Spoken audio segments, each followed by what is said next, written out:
Are you feeling that they're receptive? Do you think that they're going to be, at this point, changing their minds if they win their concessions that they're trying to get from Ford and from the big three?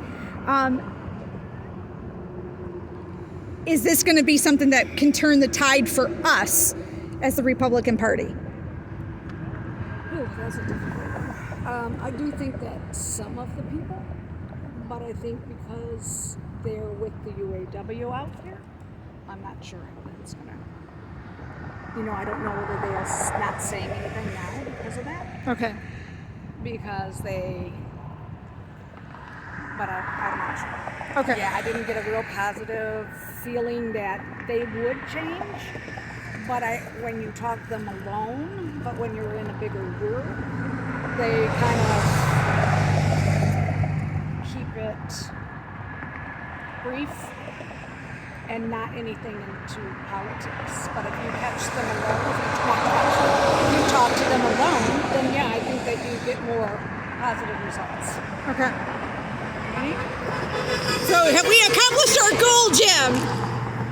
The answer is, I think that our intervention here can help steel the base of the Democratic Party in favor of Trump. Because Trump has the answer to the destruction of American industry, the shipping out of American jobs. And what we're laying out in the LaRouche PAC material, in Agenda 47, is that it's not a party question. It's a Trump question.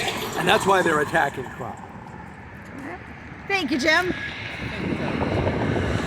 I think the workers know two things about what Trump has said is very on point. One is that you cannot have industrial jobs and the Green New Deal. That's impossible.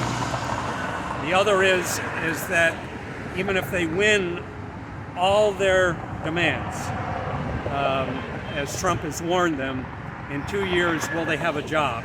If we continue with the electric vehicles, they know that 40% of their jobs are out the window right off the top.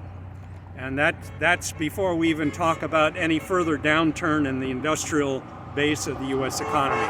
So those two questions are very much on their minds. So if they win this strike and get all their demands, those 2 points are not going to go away. Those 2 points are going to be very much on their minds. Do you think the UAW is communicating that to their auto workers by any chance in regards to the detriment that the Green Deal could go ahead and cause for them? I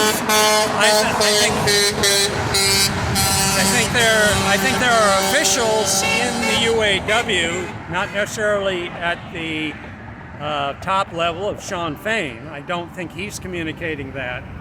But I think that there's a lot of people, there's a lot of officials at lower levels than that are well aware of that and are communicating that to their membership, yes. Okay.